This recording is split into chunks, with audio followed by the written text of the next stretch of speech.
Okay, I'm recording. Okay, as am I. Let us begin. Hello, I'm the host, Xenos, and welcome to the Beneath the Map podcast, where we talk about stuff and things. As always, I'm joined by my co-host, Jesh TV. It's me, your boy, Jesh. That's your intro? Okay. Yes. In this episode, we'll discuss cryptozoology and other supernatural-related things. So, Josh, what do you know? What do you think cryptozoology is? Well, clearly, my dude, cryptozoology is animals or creatures that we think are real or are from some sort of legend that we can't prove whether they are real or fake. Pretty close. I have the actual definition here because I can't memorize what I'm supposed to talk about, so I wrote it down. Cryptozoology. Yeah. Well, I don't know if I'm stupid, but I just have a really bad memory. Cryptozoology is a pseudoscience and subculture that aims to prove the existence of entities from folklore record, such as Bigfoot. Cryptozoology refers to these entities as cryptids. Okay, could you rewind a minute? A pseudoscience. Yes. Do you not know what that is? I'm unclear about how that exactly fits into cryptozoology, because I thought a pseudoscience was things that we can almost back up with science, but not exactly. Well, not exactly, because the Myers-Briggs test is a pseudoscience. It's basically it's something that seems factual and scientific, but does not follow the scientific method. Does that make sense? Okay, that makes a bit more sense. Now, okay, we had a small argument this on the document, but you would be surprised how many people confuse cryptozoology with creepypastas. And or ghosts. Well, that's sort of a thing, because like some of the cryptids here I have to talk about are like in some versions they're like a creature, in other versions they're a spirit. So that's sort of par for the course. But it's more just with creepypastas. So creepypastas come from the term copypasta. You know, those like block of text that get, copy and pasted. It's like that, but with like scary monsters like Slender Man and stuff. But like the rake specifically gets like talked about a lot as a cryptid, but I'm like 90% sure it's a creepypasta. I thought the rake was like a creepypasta and was always conceived as a creepypasta. That's what I think, but I've seen it in cryptid list. Okay, but hear me out here. Does it rake leaves? If rake leaves, you mean it tears your entrails out while you're sleeping, then yes. So it's the Candyman. Yeah, sure. Do you know who that is? Do you know the Muffin Man? The one that lives on Drewberry Lane? Not the Muffin Man! Okay. But yeah. So, the first thing that... I wish I had a memory like Josh, so I wouldn't have to look at this list. But the first thing we're going to talk about is the Mothman, since we've been to Point Pleasant. So the best trip we ever took. Out of the 2 trips we took, yes.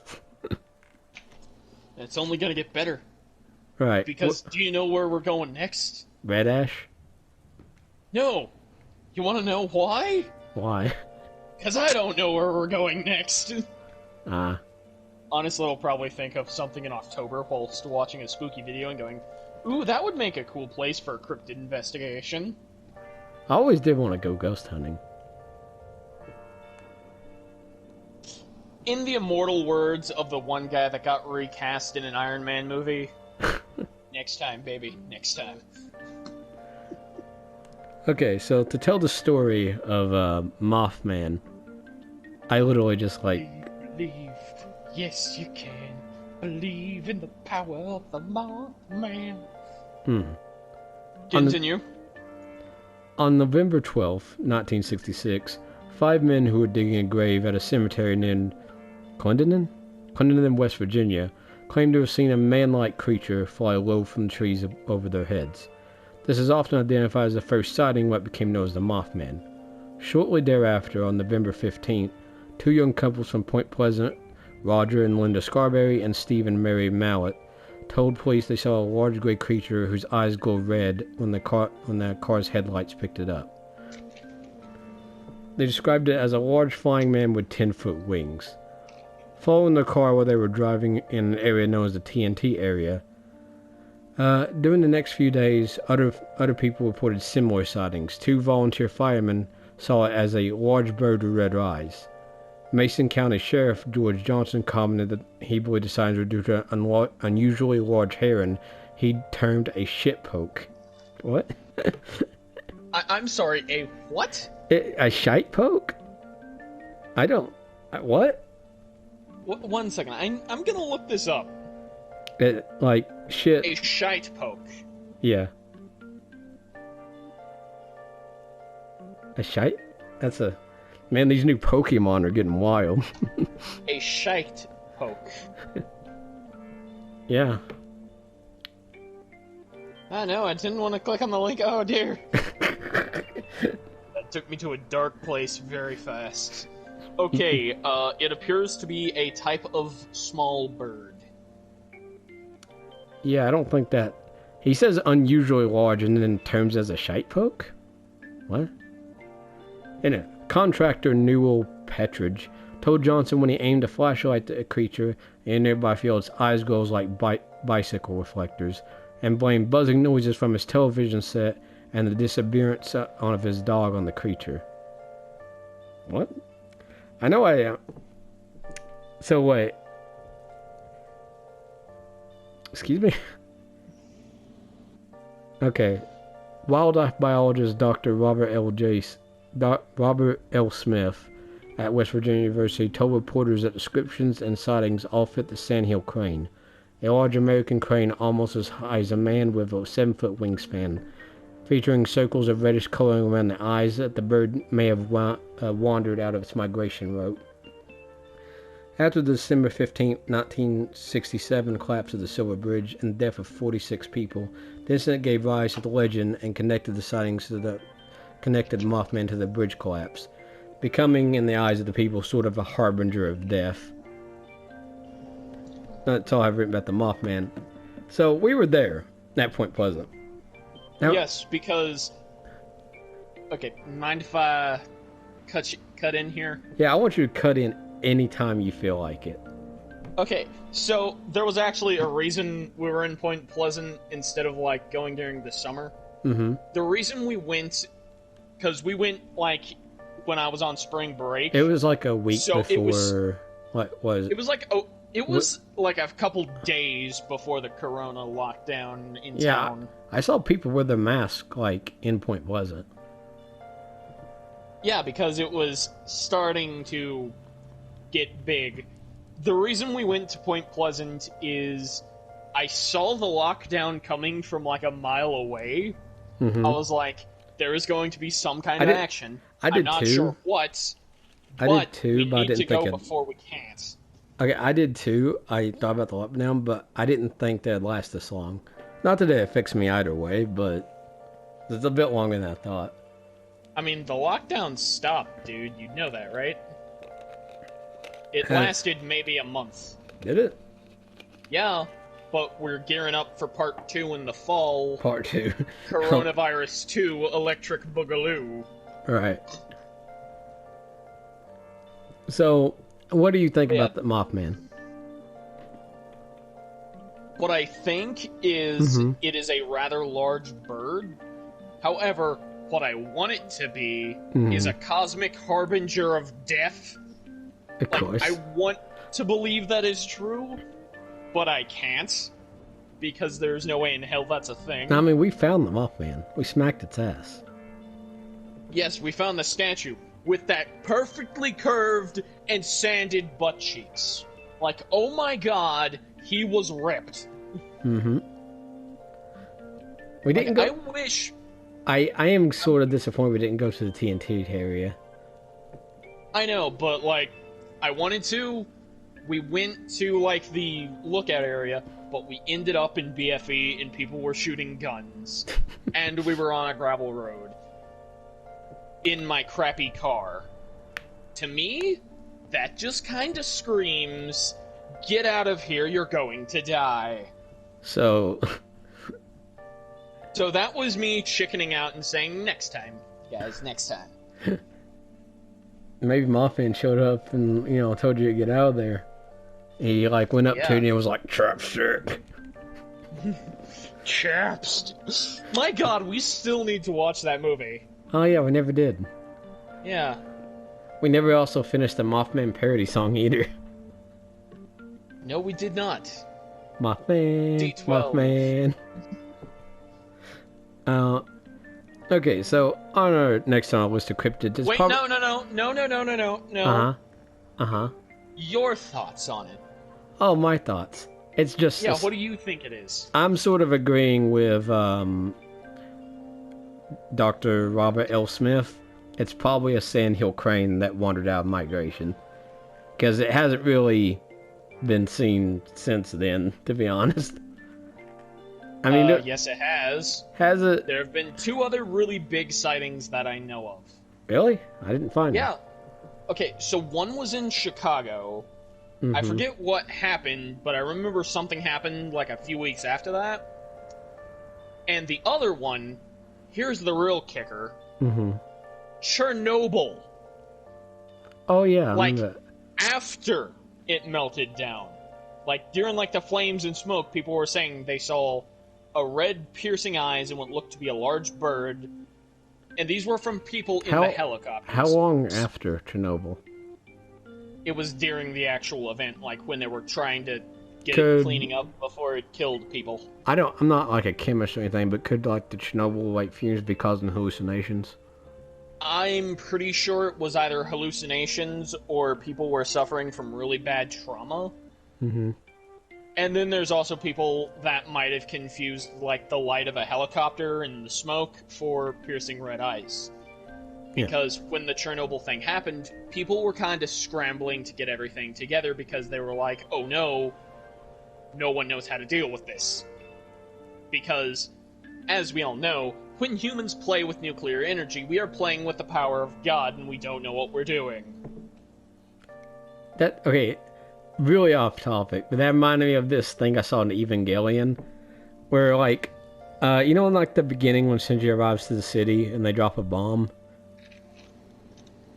Okay, I remember when he arrives in the city, the one girl, I think her name is, like, Best Girl or something like that, she's the alcoholic stepsister.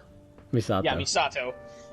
I remember she was trying to get Shinji out of there quickly for some reason, and I forgot why. Because I haven't actually watched Evangelion. I've seen the abridged. Okay, I just remember some dude, like, mentioning the nuclear, like the bomb blows over, and, like, and then they make a mention, oh yeah, it's not going to have, like, the nuclear energy isn't going to have any adverse effect on them. Here's the thing, the bomb they dropped is called the N2 mine. You know why it's called N2? No. Non-nuclear. 2 N's. Okay, hear me out. Hear me out here. Mm-hmm. But they do eventually fire a nuke from what I remember in the movie. Mm-hmm. And I saw this in a trailer. But Asuka just kind of like Tim Tebow's a nuclear bomb and then like runs her fist through it right after. And it has like no effect whatsoever. I don't know why people like Asuka. I mean, her country is responsible for the holographic map. Why wouldn't you like her? She's a total bitch. I mean, she's better than Rey. Is she? Well, I mean, one's a robot with no personality, the other's a tsundere with too much personality. Yeah. Anyway, back to cryptids, because now I really want an edit where it's like Ava 1 fighting a giant version of the Mothman, like an episode of Power Rangers gone horribly, horribly wrong. You can want that all you want, I'm not making it. Fact Fiend, I leave this to you. Right. I really hope that's an edit one day. I really do. But I know it won't be. So anyway. Continue on with the talk of cryptids. I'm about to talk about probably the most, what I would assume to be the most popular or well-known cryptid. Mr. The most famous cryptid of all. You know what I'm about to say? Bigfoot the I can't talk today. Right. But is it Bigfoot the red-nosed reindeer? Yeah. Who had a very shiny toe. So before we can talk about the origins of Bigfoot, we're going to talk about Sasquatch. Sasquatch is said to be a large ape-like creature that lives primarily in forests stretching from the west coast of British Columbia to northern California, and to a lesser extent throughout North America. The word Sasquatch is believed to be an angelization of the Salish word Shishkoetz. I'll put that on the screen. I can't say that. Meaning wild man or hairy man. J.W. Burns coined the term Sasquatch in the 1930s. Like the Yeti of Asia or abominable snowman of the Himalayas, Sasquatch is rooted in native legend and is commonly researched by cryptozoologists and enthusiasts. Some believe Sasquatch to be a nearly extinct species of hominid that survived in isolation, while others consider the creature to be a product of folklore and a hoax. Now, to talk about Bigfoot, it's okay. As well known as Bigfoot is, I'm basically gonna... it's not that great. The origins of Bigfoot. In 1958, journalist Andrew Genzoli of the Humboldt Times highlighted a letter about loggers in Northern California who had discovered mysteriously large footprints. Quote, "Maybe we have a relative, the abominable snowman of the Himalayas," Genzoli jokingly wrote in his September 21st column alongside the letter. Later, Genzoli said he simply thought the mysterious footprints made a good Saturday morning story, but to his surprise it really fascinated readers in response. Genzoli and the Humboldt Times journalist Betty Allen published follow-up articles about the first reports named loggers have given the so-called creature who left the tracks Bigfoot, and so a legend was born. Now, there are lots of sightings of Bigfoot. Can you think of, what do you think's the most, well-known one? The most well-known one, I have to say, and this is one that I have seen a lot, but it's also one that they can, from what I understand now, prove is fake, and that's the two amateur film... The dude in the costume, making the pose? The dude in the costume that was doing the weird JoJo pose of look at the camera, turn. It's like, come on, Bigfoot, show me your good side. You get the other side of Bigfoot and there's a star-shaped mark on its neck. Surprise! I'd say either that or the construction workers who is, from what I understand, is the first sighting that people could find in America, where they left one day and their construction equipment was normal. They come back the next, their stuff has been rummaged through, and it looks like their machines have been thrown around as though they were toys. So, your thoughts about Bigfoot, I guess? I think it is highly possible that a Yeti exists. Or that is some form of, missing link between us and, apes in the evolutionary track. I believe it's possible. However, I don't believe in a solitary Bigfoot. I believe in more of a Sasquatch, rather, if that makes any sense. Yeah. Because I don't think there's just one. I think there are many, but I think they exist in kind of a weird place where it's most of the time that is chalked up to just you hallucinating. I guess the thing that only gives it any verification is that basically every culture has their own version of the wild man. And so that, something universal kind of gives a little bit of credentially. I don't know how to talk. Yeah. Oh my god. What? I just realized that is where my father got his football name from. What was his football name? His nickname when he was playing football was Wild Man. Oh. So, that kind of lends a whole new light to this kind of subject. Anyway, continue. That's actually all I got about Bigfoot. I should have wrote more down, but I didn't. Okay, but what do you think? Do you believe that there's some kind of a big scary monster out there? I mean, I'm pretty sure Bigfoot himself is fake, but like you said, yeah, Sasquatch, in general, I'm not, like, too against the theory of it being real. However, one thing I would like to see... Mm-hmm. I would very much like to see a Mothman versus Bigfoot, like, WWE-style fight. I would pay to see that on pay-per-view. I thought you were about to say Bigfoot for Mothman rap battle.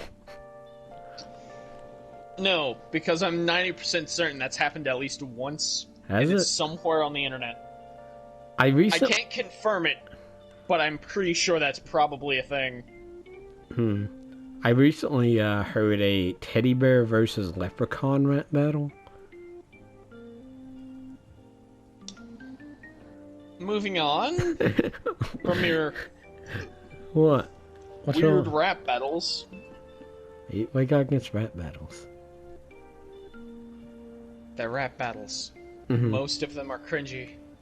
Yeah. To the next subject. Okay, so we live in Tennessee. Have you ever heard of the White Screamer before I told you about it? No. And I'm still not entirely sure what the White Screamer is. However, you have promised to enlighten me on the subject. Don't expect much. Okay, now, admittedly, this is kind of more like a creepypasta in how it's framed, but I'll read you the story anyway. So in White Bluff, a small town in Dickinson County, Tennessee, there's a story... Wait, 1 second. Mm-hmm. Hey, future James. Uh-huh. During this part, mm-hmm. put in, like, some creepy music. Okay, I might not. I don't know. So, in White Bluff, a small town in Dickinson County, Tennessee, there's a story stretching back about a century to the 1920s. A young family consisting of a father, mother, and 7 kids built a home upon the hollow.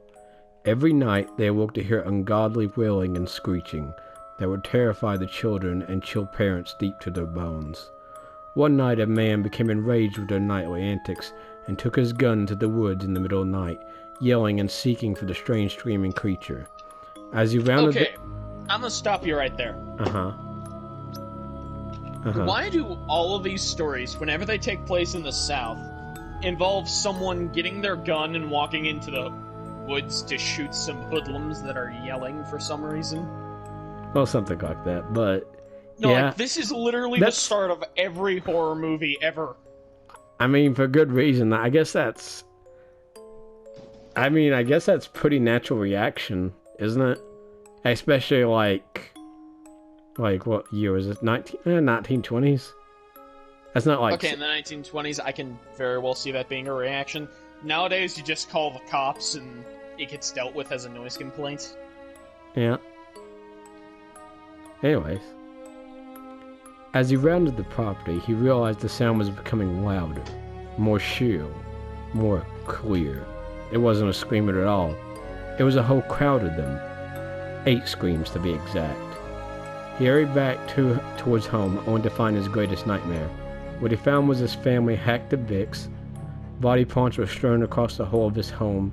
The home that was once a safe haven and new beginning had suddenly become a terror in the space of a single night. Some believe that the White Screamer is actually a banshee, a legend that spawned from Irish origin and details a monster that follows families and foretells death. Others describe it as a standing but hunched over like beast, often sighting after the death of dogs or baby cows. According to the local community, the White Screamer can still be heard haunting White Bluff. Okay. So, now that you mention that actually does sound really similar to a story I heard when I was in 7th grade.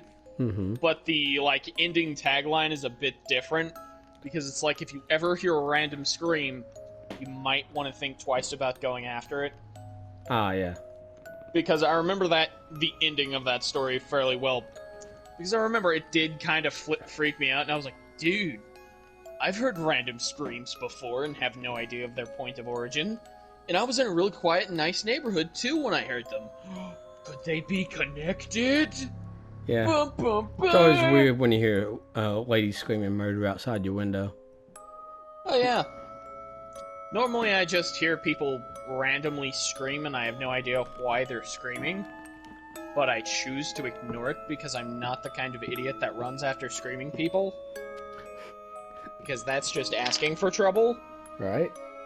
Or to catch people in an act of doing something you have no business knowing.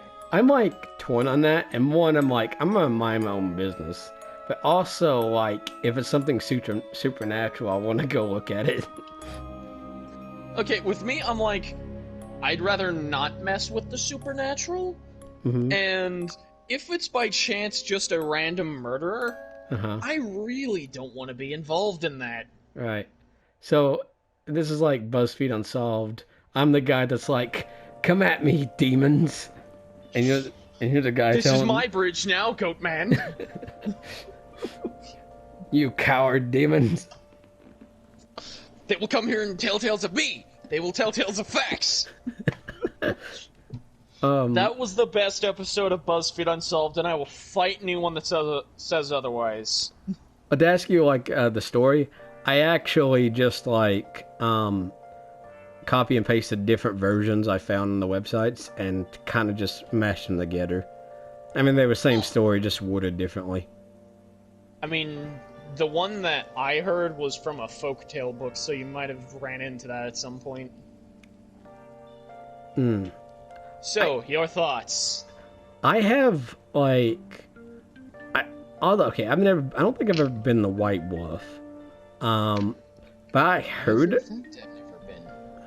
Have you? What? I've never been to White Bluff. How far? I don't think it's that far away. Okay, Google. How far away is White Bluff, Tennessee? If you drive, White Bluff is 229 miles away. Okay, Google. What's 229 miles in hours?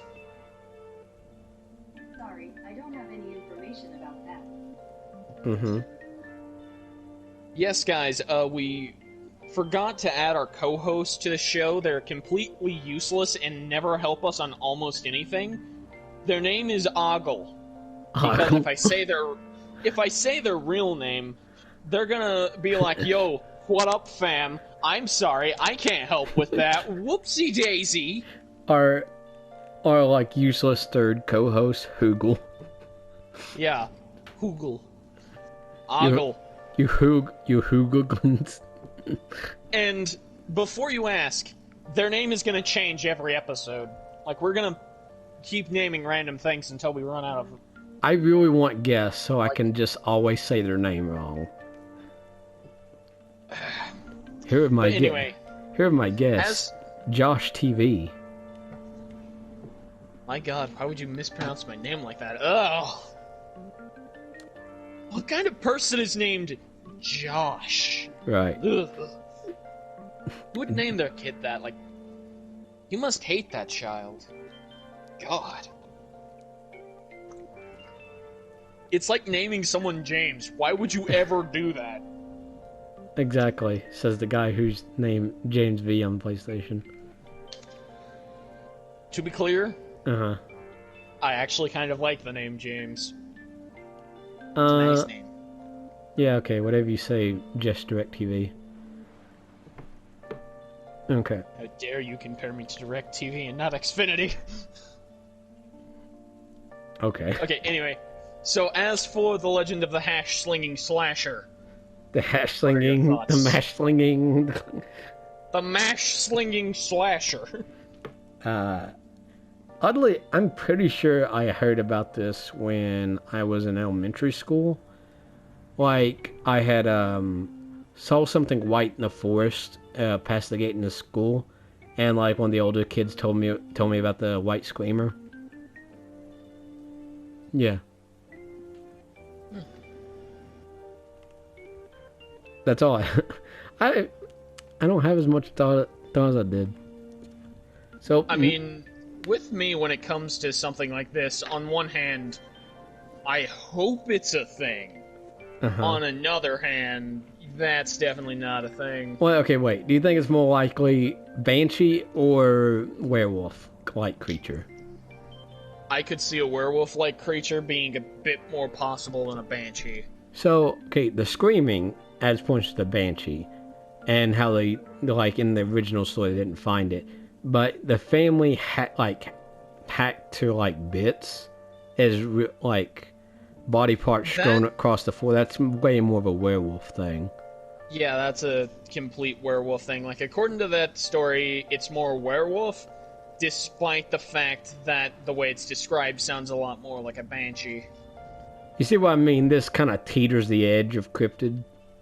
Yeah, it teeters the edge of being both cryptid and supernatural. I mean, cryptids are supernatural to an extent. Kind of like what I'm pretty sure is gonna be our next topic. What's our next topic?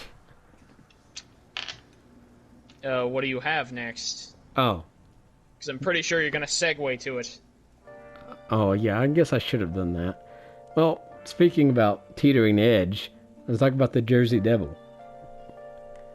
Not what I was going with, but hey! What was you going with, then? I thought the Bell Witch was a thing for, like, local legends, which is what this segment is. No, if I say you didn't want the Bell Witch. I have it there as... Actually, right now I don't have Bell Witch at all. Okay, never mind. We'll have to save it for the episode we inevitably do about ghost stories. The anime. That episode shall... That episode shall be titled Ghost Stories and Where to Find Them. Okay, according to popular folklore, the Jersey Devil, or the Leeds Devil, originated with a Pine Barrens resident named Jane Leeds. Wait, 1 second. Can I do an impression of what I'm convinced the New Jersey Devil sounds like if anyone ever finds them? Okay, go ahead. Hey y'all, I'm the New Jersey Devil. Hi. It's just got like that really crappy Jersey Shore accent. No. And it's followed around by a camera crew the entire time. It's getting engaged with another Kardashian. Exactly.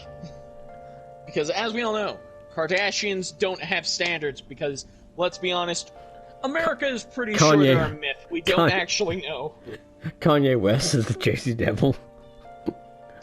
Surprise! Jesus. Okay. The legend states that Mother Leeds had 12 children, and after finding she was pregnant for the 13th time, cursed the child in frustration, crying that the child would be the devil.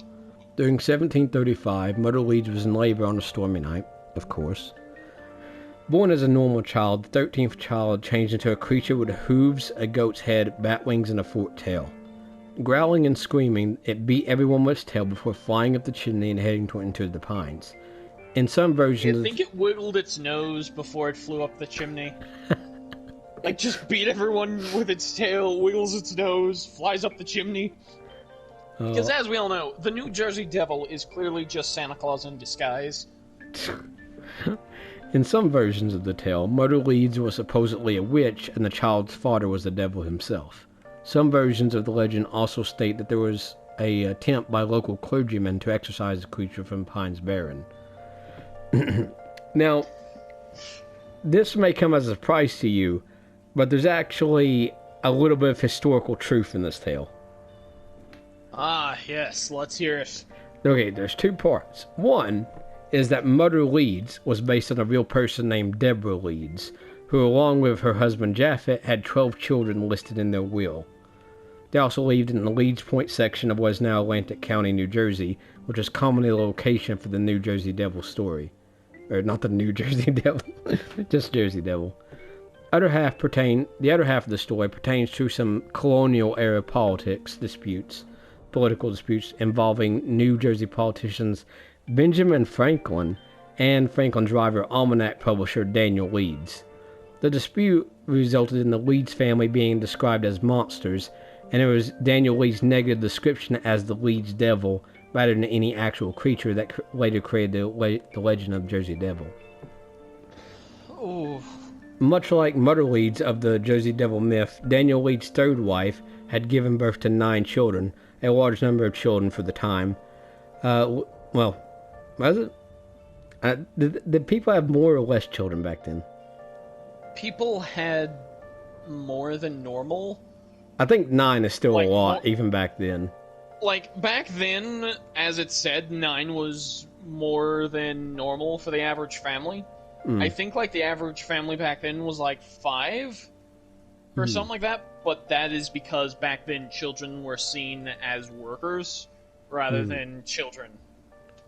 Leeds had also surveyed and acquired land in Egg Harbor area, located in the Pine Barrens. The land was inherited by Leeds' son and family, now known as Leeds Point, one of the areas in the Pine Barrens currently most associated with alleged Jersey Devil sightings. Daniel Leeds was a Quaker and a prominent person of pre-Revolution colonial South New Jersey.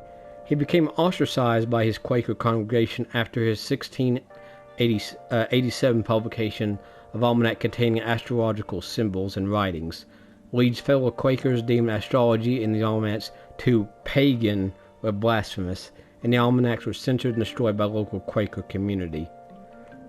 During 1728, Daniel Leeds' son, Titan Leeds, began to include the Leeds family crest in the almanacs, which depicted a wyvern, a bat-winged dragon-like creature that stands upright on 2 clawed feet. This is where the description of the Jersey Devil is most likely based.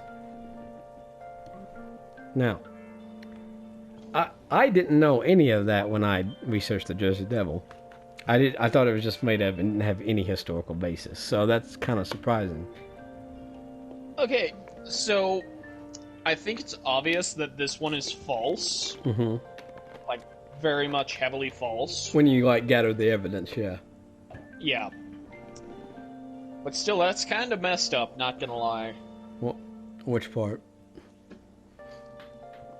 Like, calling the monsters because they used astrology? You damn pagans. Anyway. Continue. I mean, that's all I have about the Jersey Devil. Okay, what's next? Now, okay, so in Tennessee, there's this place called Red Ash, where a lot of weird stuff goes on. Occult groups and vandals have, like, it's mostly, okay, if you go there... I thought Red Ash was a ghost thing, dude. It is. Wait. Okay, My boy! There's a lot of weird stuff that goes on. Notably on one side of the road where occult groups and vandals have written graffiti, trashed the place up, and performed satanic rituals, offering animal sacrifices. Frequent reports of finding mutilated and mummified corpses of dogs hung on the wall. There are also many sightings of paranormal phenomenon like poltergeists, streaming women, and ghost trains. But we ain't going to talk about any of that. In Red Ash, there was another frequent report of an 8-foot-tall goat man with a pentagram carved in his forehead. Now, learning about this... This is my bridge now, goat man! Yeah. So, learning about that, since we're not talking about supernatural, I researched since, you know, obviously the most, popular version of the goat man is the bridge goat man, but there are actually a couple of different versions where the stories are kind of connected in a way. So starting with the most popular, the Alton Bridge Goat Man. Locally, the bridge is known as Goat Man's Bridge due to the legendary creature of the same name who inhabits the forest surrounding the area. Okay, correction. Mm-hmm. It is not known as Goat Man's Bridge. It's Alton Bridge. It is known as Shane Madey's Bridge. Yeah. Let's get this straight. No, I need to go there now and make it the Xenos Bridge. This is my bridge now, Goat Man. It's my bridge now, Shane. He just comes out of the bushes and beats you to death with a camera. Goat Man's the one... No, he beats me to death, but Goat Man's recording it. Yes.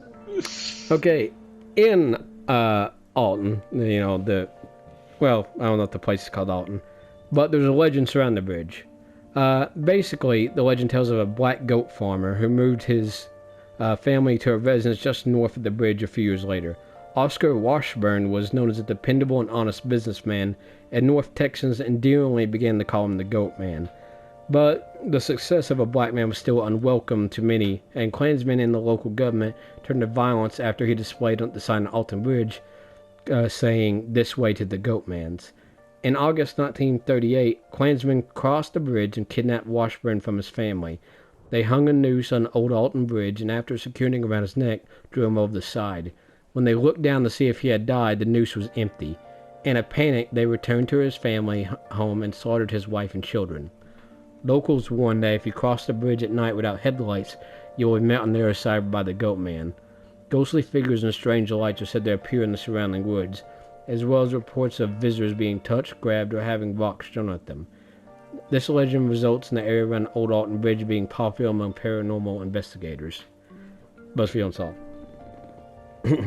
Okay. That's okay. Say your thoughts.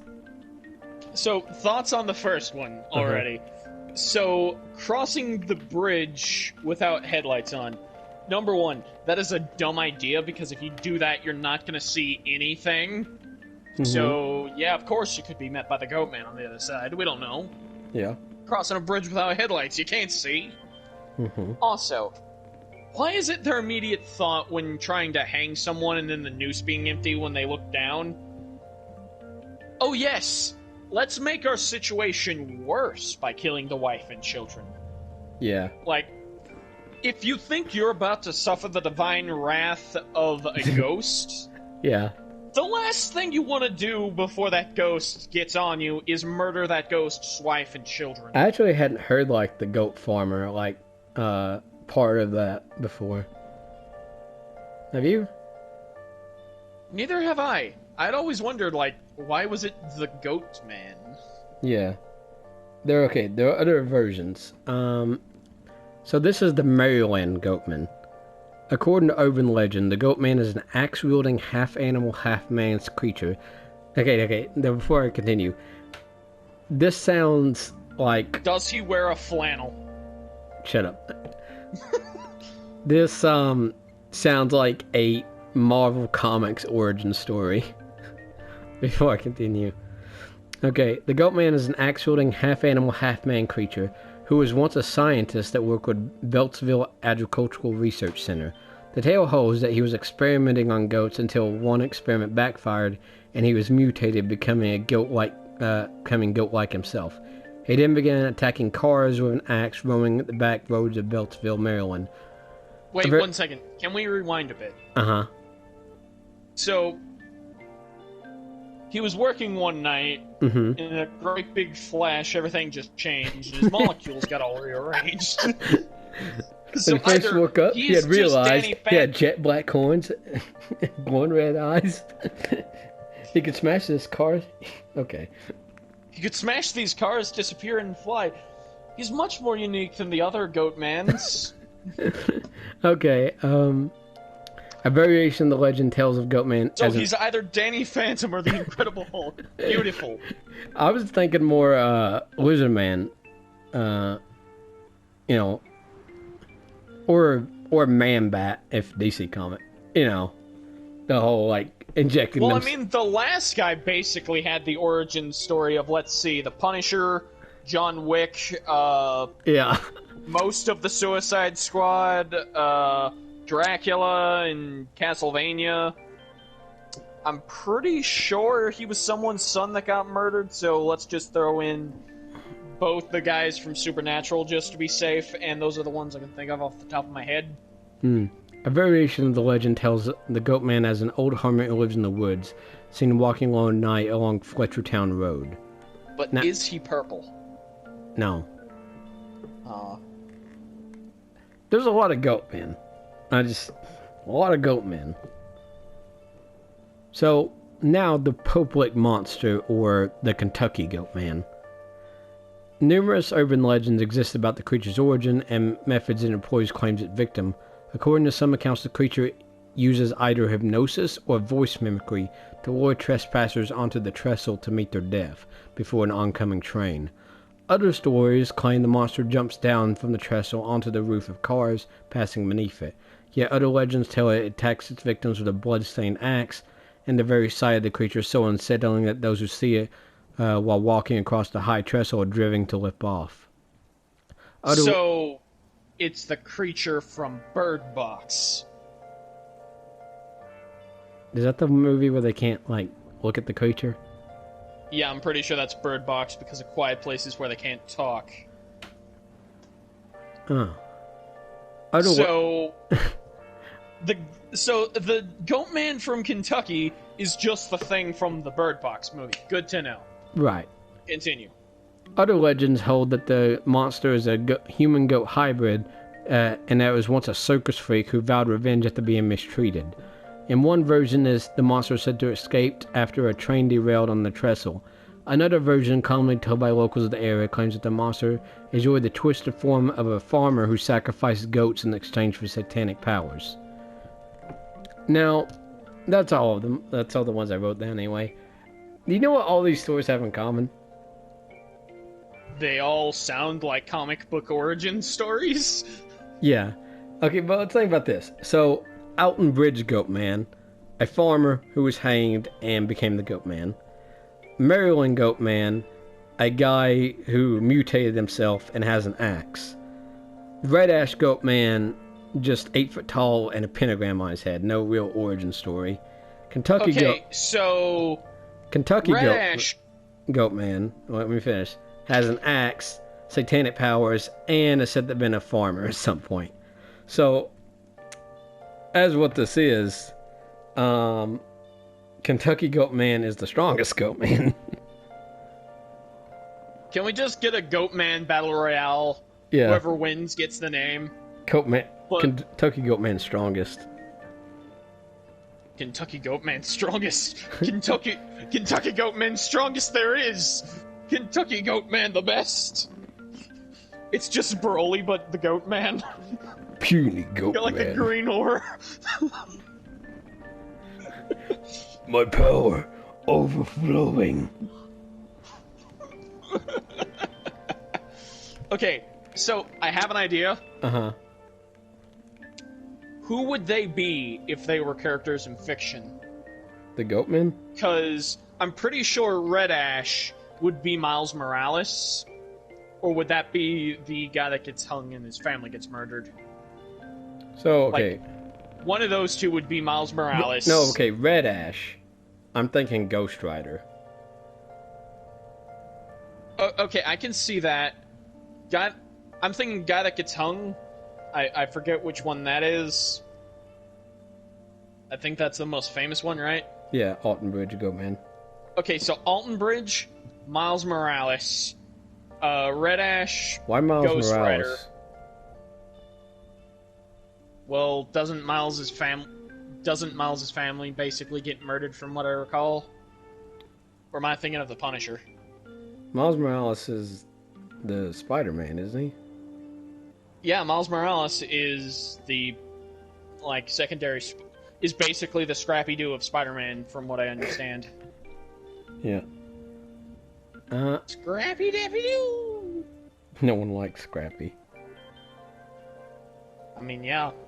That's why they lost out on the casting of that one guy that I forget his name. Very specific. No, it was Tim Curry. Mm-hmm. Anyway, that's an off-topic discussion for another day. Is it? So, the one that gets his molecules all rearranged, he's just the Incredible Hulk. I was thinking... He's just the Hulk. I was thinking like Man-Bat. Or the Lizard Man in Spider-Man. And there was another one that you said that has the giant pentagram on his forehead. Let's just throw one out of left field and say Jason Voorhees. Okay. Not even Marvel Comics anymore. Okay, so mine's...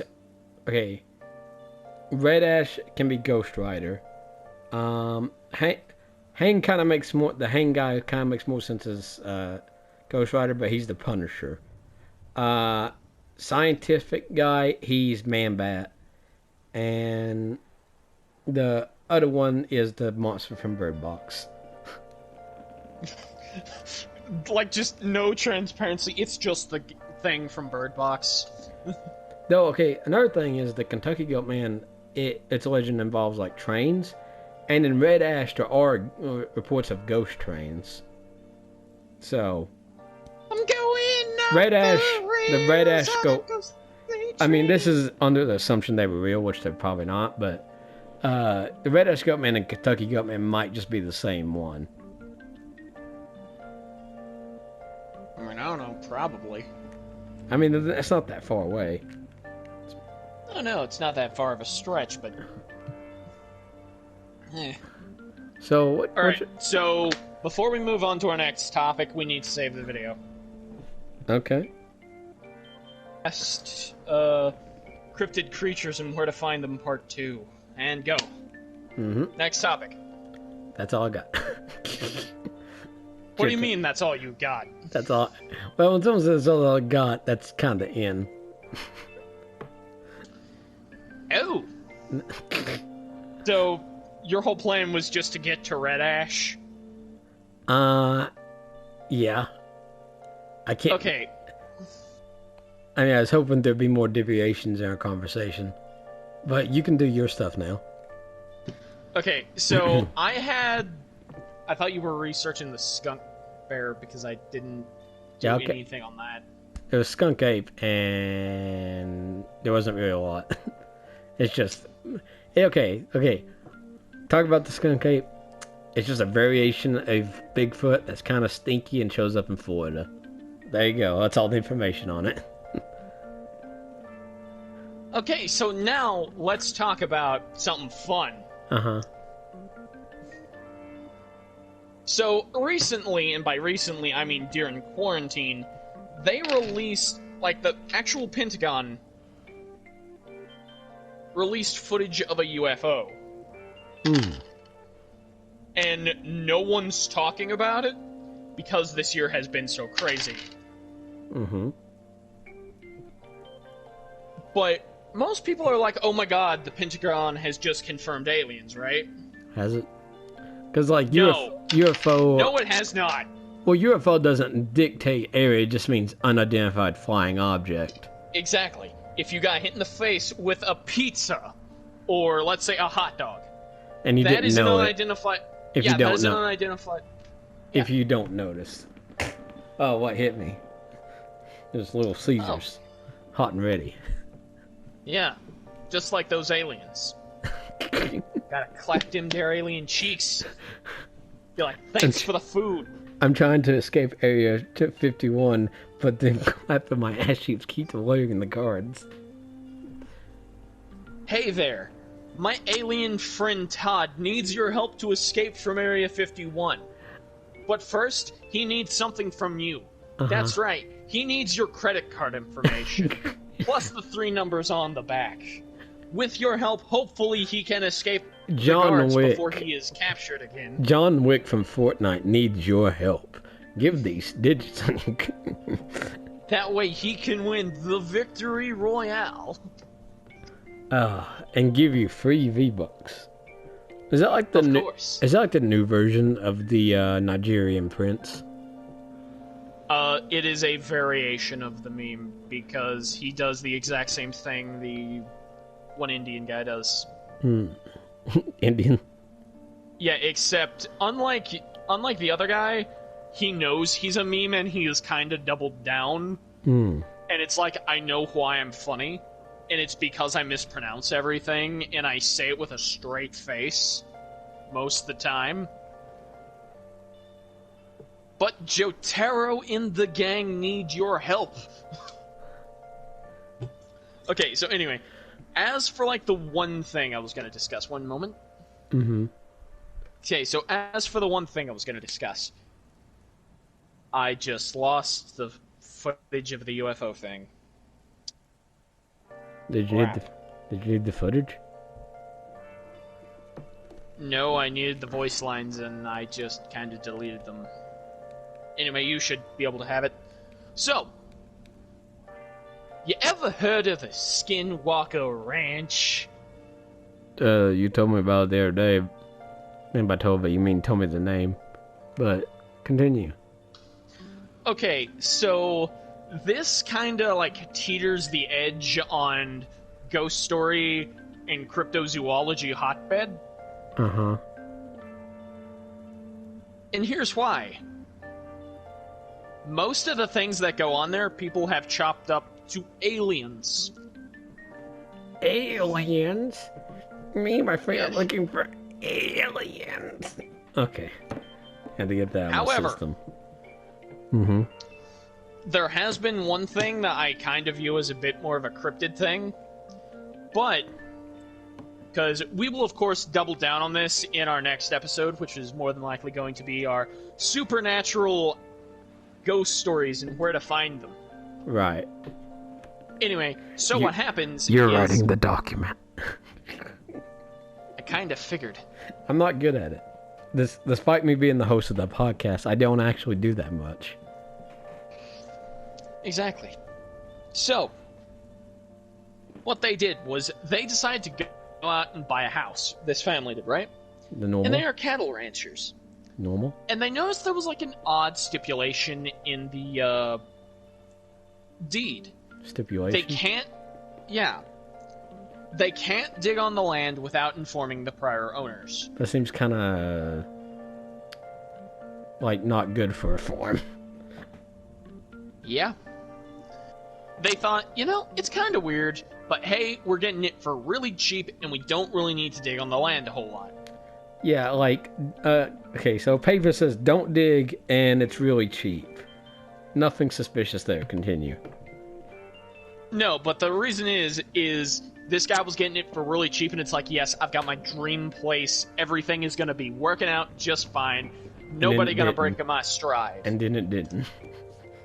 No, because on the first night they were there, it started. Uh-huh.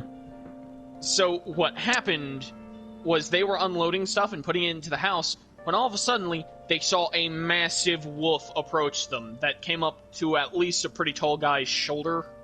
Werewolf or just a huge wolf? Just a natural huge wolf, right? Mm-hmm. So it got really close to them, and the first thought of the old guy is, I should touch it because it doesn't seem to have any ill intent towards us. He does so. The wolf seems friendly. Mm-hmm. Everyone goes over, greets the wolf. Mm-hmm. Then it sees a baby calf sticking its head out of the gate, right? Mm-hmm. Wolf charges the calf and gets a hold of its head. Doesn't kill it, but it's trying to. He then tells his son, hey, get me a gun. Son fetches his magnum out of the truck. He fires at the wolf. Nothing happens.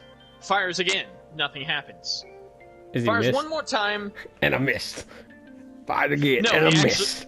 He was hitting it at point blank range. Keep this in mind. Uh-huh. Using the most powerful handgun in the world. Keep this in mind. 24/7 Magnum? Is that actually the most powerful? From what I know, it's the most powerful handgun ever made, at least at that time. Most powerful revolver? Maybe a better description? No, from what I understand, it's the most powerful handgun ever made at that point in time. Okay. So wait, where was he shooting the wolf? In its abdomen. Okay, well, yeah. Because, like, doing this on a scale, I have rats in my home. And if I shoot, like, a rat with, like, it takes, like, a good 4 BBs to kill a rat. So, a wolf, and not getting, like, anything vital, I don't know. He was using an actual gun, and it wasn't even staggering the thing. Okay, well, okay. No, I could see it not dying from bullets, but okay. Continue. Anyway, so eventually the wolf kind of backs off, walks back about 10 feet. Mm-hmm. He says, fetch me my bigger gun. Boy then runs in, fetches him his hunting rifle. Boat. He then fires at the beast and sees a bit of skin fly off of it. Skin? The beast... Yeah, like a bit of flesh from the wolf fly off. Mm-hmm. He then proceeds to get his teenage son and chase after this wolf, right? As you do. They track it to about, like, a clearing. Mm-hmm. Footprints go dead. They can't find it. Mm-hmm. They go back, and they have never seen the wolf since. Okay. And it doesn't stop there. Okay. Because keep in mind, that was the first night they had moved in. Oh. It's just a weird Yeah. thing happening every night. No, they were happening on a daily basis. Like, Oh. something weird was happening. A rather common occurrence was they would see weird lights in the sky that they could only view from a distance. They could never get close without them flying away, and they could never get a good look at them. But it began to torment the family, to the point where they wanted to go home, desperately. Okay. The thing is, this cattle farmer was not so easily swayed. Of course, he's a cattle Because- farmer in a Yes. B-rate movie. He is literally the guy from Jaws that's just like, why would we close the beach? It's perfectly fine. Hey, look at me. I'm the captain now. Anyway, so he proceeds to get a documentary crew in, and I'm not sure exactly what happened to them, but I remember they actually encountered what is known as the Skinwalker, and they determined, like, what was basically the source of this whole thing. Mm-hmm. Apparently it was cursed by Indians. Indians? Yes, Indians. Indians. Yes, Okay, Indians. like what kind of? Like, what kind of native? I believe it was Navajo. Navajo? Okay. Yeah, I could be wrong. But now, I, where that would you was- assume this place is? Wait, okay. In my mind, I'm like, was this gonna be some ancient Mayan curse? But No, close enough. it's just an Indian curse. Well, I mean, aren't most Native Americans descended from Mayans and Aztecs? I don't believe so. I believe most of them are just nomads. Okay.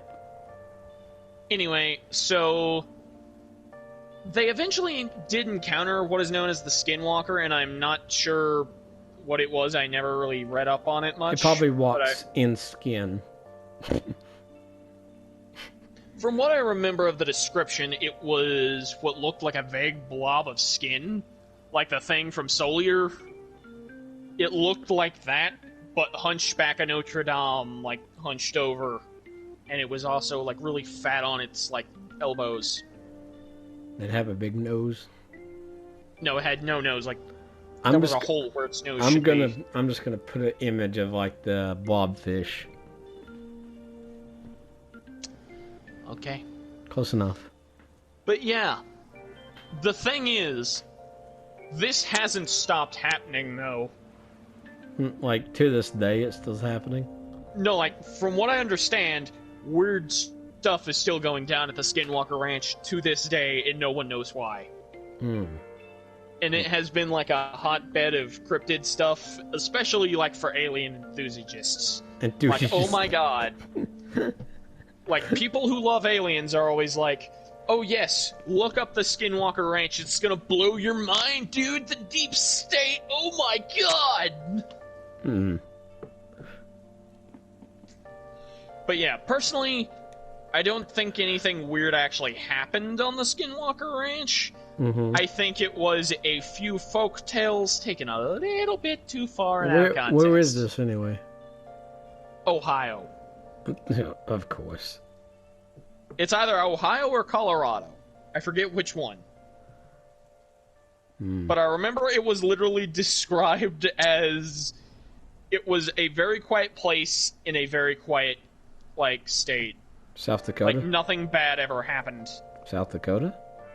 No, it wasn't South Dakota. It was like it was either Idaho, Ohio, or Colorado. I can't remember which of the three. I was thinking There's an entire Texas. documentary about it. Lots of weird shit happens in Texas. Well, I mean, it's Texas. What were you expecting? More guns, less ghosts. Why do you think ghosts don't go to Texas? They have their one weakness. The goat man. No, guns. Lots and lots of guns. So So, yeah. besides the wolf, anything like particularly weird? Not that I've... Oh, yes, there was one other happening that is a bit more of the supernatural instinct. Mm-hmm. So, what would commonly happen with the wife is she would come home with groceries, right? Mm-hmm. Like, big bulking bags of groceries. Put everything up. Walk out of the room for 5 seconds. hear one of the cabinets shut, walk back in, all the groceries are back in the exact same bag she left them in, after she had just put them up. Okay. So, okay. What? Okay, does it mention what color the wolf was? No, it did not, from what I recall. What if it was a white wolf and it was actually the white screamer? Surprise! All these stories are actually connected. Get ready for the cryptozoologist connected cinematic universe. We're calling it the Dark Universe. Oh wait, that's already taken and it didn't pan out. The Dark Universe? You mean the Dark Anthology? No, the Dark Universe is what Universal was calling that. Oh. I don't... Let's call it the... What is it? Okay, instead of MCU, it's the CCU. Cryptid Connected Universe. Yep. Wait, I thought cryptid was spelled with a K. No. But anyway, that's gonna do it for this month, guys. Oh, you don't? Okay, wait. Before we end it, and I'm totally not doing this for runtime. Have you ever, like, have a moment where you think you might have seen a cryptid? Yes, but I'm gonna let you go first. Because I know you got one that's pretty freaky deaky, as it were. I do. Do I? Yeah? I do? Tell me the story. I think you... Tell me the story then. Okay, so allow me to tell this story from an edgelord's perspective. Okay. When did I tell you this? I know I have a bad memory, but when did I tell you this? Like last year. Okay. And it was something you and your dad were both apparently haunted by. So that's a lot of things. It was a barn with a pentagram. Oh yeah. I don't know if I would count that as a cryptid. That's what. Okay, I thought about that, but that's not what I would like. I wouldn't say, but something supernatural. Like that would probably be more supernatural than cryptid, but yeah, kind of. Okay. Okay, there was this weird. Okay, since it is more supernatural, but I'd explain it since it's out there now. When I was in elementary school, there was a moment where I was looking out the window, and I saw a weird barn. Like the outside of the window didn't even look like it was like driving through, and it was a barn with a pentagram like on it. Nothing too weird, Tennessee. Thing is, no one else saw it, even though, like, I know, like, some of my friends in elementary school were looking out the window. And on the way back, I sat there outside the bus and see if I could see it again, didn't see it. When I went home, my dad told me that he had saw that before, and like, a numerous amount of times, like, just out of the corner of his eye, he would see it. And so it's, like, a weird thing. Basically, ever see it, don't go towards it, is what he told me. So, that's more supernatural. Maybe it's a curse of my family. That'd be interesting. I'm like the new Joe Star. No, you see, it's a curse on your family. Because as it turns out, your great-great-great-great-great-grandfather did not come back to take Madame Zoroni up the hill. To drink from the cabbage water. Was it onions or cabbages? Wait, no, it was onions. Jesus, it was sweet onions. Because as we all know, your family is just the origin story for holes. Giant plot holes in reality. Oh, got 'em. It's sad that you're kind of right. Just take Madame Zoroni up the hill, dang it. Have you... Wait. Like, okay, what's yours then? What's your, like, cryptid or supernatural experience? Okay, so... I have more supernaturals, but I don't think I have any... I don't think I have any cryptid ones. Okay, I have a lot of supernatural ones, because when I was 13, I did a lot of shit. Uh-huh. A lot of, like, rather occult research. Uh-huh. You watch Supernatural marathons? Yes, No? that was actually very common. Except Okay. it wasn't actually, like, Supernatural or BuzzFeed Supernatural. It was like a weird psychic ghost hunter, like, oh, I can feel the spirits. They're here, they're here. It was like that. I'm gonna piss myself.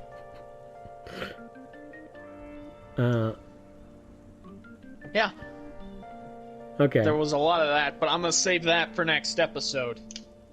Oh, I have to share However, Okay.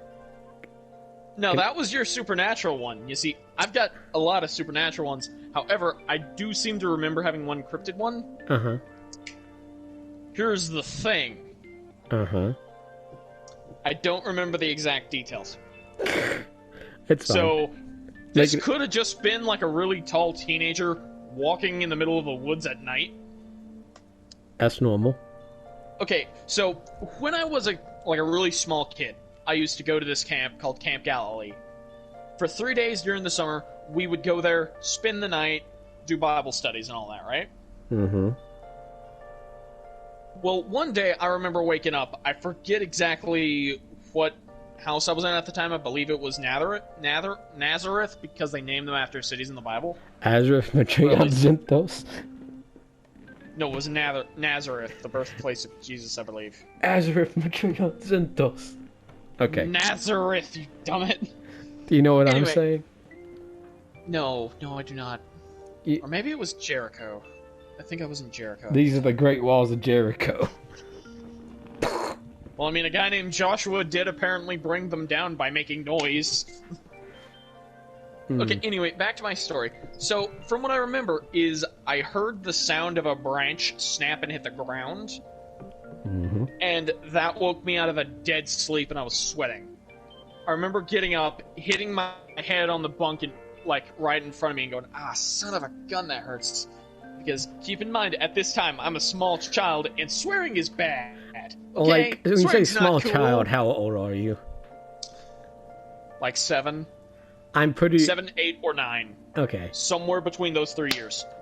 Okay, I I do... started swearing like a sailor when I was 10. Okay, so here's the thing. I curse a lot more than you do. Would you say that's correct? No, I would not. Why? Ever since I've became 18, I've been a lot more liberal when it comes to swearing. Right. Okay. Okay, I guess, how about this? In videos, I swear more than you do. How about that? Yes! Okay. Because I put on a fancy personality for the cameras, and I don't swear because I'm a good little YouTuber. Right. When would you think I started cursing? I'ma say 13. Damn. I'll highball it. Damn, you're good. Hey! I'm just saying... I at least waited till I was 10. Nope. No, Going under the reason for me, though, is that... Maybe I was 11. My my dad and my grandma, they never swore around me until I was in middle school. They were pretty good about that. Like, cause Okay, my family was very liberal with their swearing. Like, by the age of 10, I knew my father's favorite word was GD. Mm-hmm.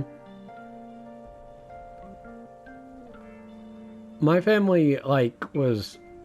Like, they didn't care what I watched. Like, I watched Berserk as a kid. But, like... And they never really made me believe in fairy tales. They were just always, yeah, that doesn't exist. But, I don't know, they were oddly good, like, at not cursing in front of me for a while.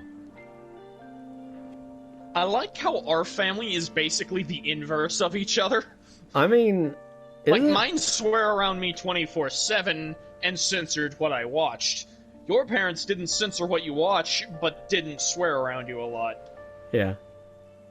I Okay, mean... anyway, back to my story before we get too far off track, because we're No, gonna... see, this is why you need to be the talker, and I'm the one who that puts you on a tangent. It's better this Okay, way. Kyle. Kyle, would you call Kyle? me, you son of a bitch? Okay. Ah, I'm Pow! Hi, Miss Neutron. Okay, anyway, so I remember, like, waking up, hitting my head, and going, ah, shoot, that hurt. And I remember saying it under my breath because I didn't want to wake up anyone else because I was a polite little child. Yeah. But I remember, like, getting out of bed, rubbing my head, going, ah, that really hurts. I wonder if I have water in my bag. I stood up, looked out the window, and then got ready to bend down and get the water out of my bag that I had, because I had a water bottle. Mm-hmm. Problem. Mm-hmm. Out of the corner of my eye, I see something weird coming from the shower houses. Mm-hmm. A super tall, hairy thing. Bigfoot? Like, Bigfoot? it looked... Bigfoot? That's what I thought it was at first. Okay, but it looked so more wait. like a dude in a ghillie suit. You're like 8 or whatever. How tall are you? Let me imagine this in my head. I forgot. Oh, okay, like, well, I don't know, like waist height, like what you are now. I'd say I was at least up to my elbow when it came to, like, the height I was Okay. at the time. So when you say this guy is tall, like taller than you are now, because you're pretty tall, Josh. Yeah, this guy was, like, massive. Like And what? I knew that Like a good head taller than you are now, or I'd Don't- say a head to 2 heads, because this guy had to... maybe like 6'5". Yeah, I'd say something like that. But the thing is, I knew most of the camp counselors, Mm-hmm. and there was only one guy that had to bend down whenever he walked in the doorway of the cabins, because the doorways of the cabins were fairly large. Hmm. Like, they could at least get me in there without me having to bend my head. Hmm. I only knew of one camp counselor that had to do that, but here's the thing that made me strike a chord of, oh god. Mm-hmm. I had heard the branch snap, and it sounded like a pretty hefty branch. Plus, I remember looking outside when I saw this, like, peeking out over the edge, and seeing that it made footprints, like, really muddy footprints. Like And it wasn't walking towards either of the cabins, it was just, like, walking into the woods. So when you say footprints, you see like the shoe marks or No, I mean, like, actual foot marks. like bare footprints. Yeah, like bare footprints. Because I remember the second day, like that morning, I paired off from the guys at the shower and took one of my friends, and I was like, hey, I want to come see some. It shouldn't take us all 5 minutes. And we found actual bare feet prints. And I found the branch that fell, that woke me up. Hmm. It was relatively close by, and it was a pretty hefty branch. Hmm. So you Like saw almost a... So you saw Bigfoot, is what I'm getting. I would not go as far as to say it was Bigfoot. I am... Like, as I am now, I am halfway tempted to say I'm pretty sure it was just a teenager in, like, some form of a ghillie suit. It was head, a bunch- because I know at least one of them had that. It was a bunch of gnomes stacked on the top of each other. Wearing a trench coat. Like a brown trench coat, to be specific. Yeah. But no, the thing is, it looked like a person with the head of a ghillie suit. And the only reason the ghillie suit keeps coming to mind is I knew at least one of the camp counselors had the head of a ghillie suit. So I remember seeing that in, like, one of their bags. Was it the tall guy? I can't remember if it was the tall guy. Okay. But And the thing is, I don't know what time it was because I didn't have a phone at the time and I didn't have a watch. It was like 3 a.m. Prime supernatural time. It's 3 a.m. That looked more like 2 o'clock at worst. That's So, did you follow the footprints? No, we didn't follow him because I'm not a madman and I was a child. Okay, good point. My immediate thought was, Good why point. are there footprints? Because this is what sent me down the rabbit hole of cryptids that I am now currently... Back on. Yeah. It sent me down a rather crazy path for about 2 years trying to figure out what I saw. And now I'm pretty sure it was just the really tall teenager in the head of a ghillie suit. We tried to recruit you into the Crimson Eye too late. I'm now just a giant skeptic. Yeah. I mean, that's good. Well, I mean, I wouldn't say it's good. I'd say it's more like, did you talk to anyone else about this? Because the thing is, I remember not doing that because I thought I was dreaming at the time. Like, that was the excuse I basically used for 3 weeks to try to rationalize it. Oh yeah, I was totally dreaming. I was dreaming, right? It had to be. There was no way I saw that. You wake up one morning and there's just like a mud near your bed, like on the floor, shaped like a foot. It's like, it's following me. The Mud Man. The ghillie suit man. Gilligan's Island. What was the place called? Camp Galilee. It's a lot of G's. The Galilee Well, man. Talking from the man from Galilee. I believe that was the point of the name. Because it was a summer camp for kids for a Bible camp. Pretty good memories, though. Pretty good memories. Save for the one that scarred my childlike mind for life. Save for that time we found the Mud Man. But you know. Yeah, save for that. I'm registering this creature as the Mud Man, and you cannot stop me. I mean, hey, more power to you. It's probably just a teenager in the head of a ghillie suit, but you do you. I mean, yeah. But what if, though? What's the Mud Man's weakness? Come on. You made... Well, clearly, he's only weak to one person, and that is the superhero that fights him. Uh-huh. Elemental hero Mudball Man. Yeah.